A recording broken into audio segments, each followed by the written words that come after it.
বিশ্ব করেছ আমার। উচ্চারণ নগর বাউল এলআরবির সঙ্গে আরও একটি নাম ৮০ ও ৯০-এর দশকের সময়ে বেশ শোনা যেত, তা হামিন আহমেদ ও শাফিন আহমেদের মাইলস। মাইলস মানেই যেন শাফিন হামিন।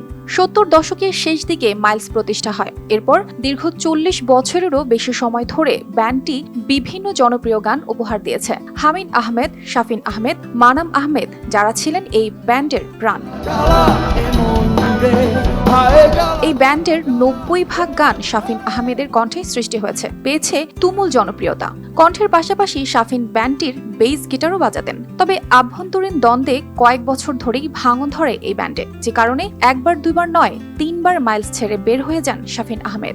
সবশেষ ২০২১ সালের নভেম্বরে একটি ভিডিও বার্তায় শাফিন আহমেদ জানান তিনি মাইলস থেকে আলাদা হয়ে গেছেন। শুধু তাই নয়, বিভিন্ন অনিয়মের অভিযোগ তুলে ব্যান্ডের সব কার্যক্রম বন্ধের দাবিও করেছিলেন তিনি।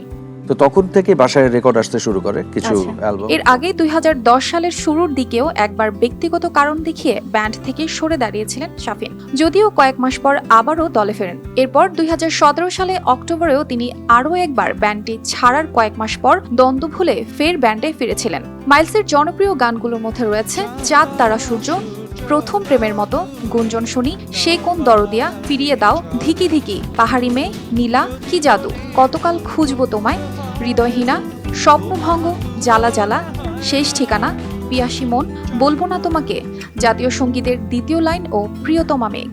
এই জনপ্রিয় তারকা শাফিন আহমেদের জন্ম ১৯৬১ সালের ১৪ ফেব্রুয়ারি। মা কিংবদন্তি কণ্ঠশিল্পী ফিরোজা বেগম এবং বাবা সঙ্গীতজ্ঞ কমল দাশগুপ্ত। এই গানের পরিবারে জন্ম নেওয়ার কারণে ছোটবেলা থেকেই তিনি গানের ভেতরেই বেড়ে ওঠেন। শৈশবে বাবার কাছে উচ্চাঙ্গ সঙ্গীত এবং মায়ের কাছে শিখেছেন নজরুল সঙ্গীত। এরপর বড় ভাই হামিন আহমেদ সহ যুক্তরাষ্ট্রে পড়াশোনার সুবাদে গেলে পাশ্চাত্য সঙ্গীতের সংস্পর্শে এসে দেশে ফিরেই ১৯৭৯ সালে গড়ে তোলেন বাংলাদেশের অন্যতম জনপ্রিয় ব্যান্ড মাইলস।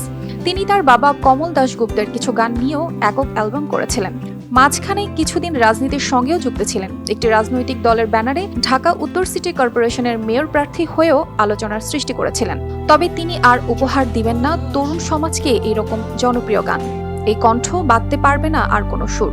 ইহকালের জন্য থেমে গিয়েছে জনপ্রিয় ব্যান্ড তারকা শাফিন আহমেদের কণ্ঠ। অর্পিতা জাহান, RTV।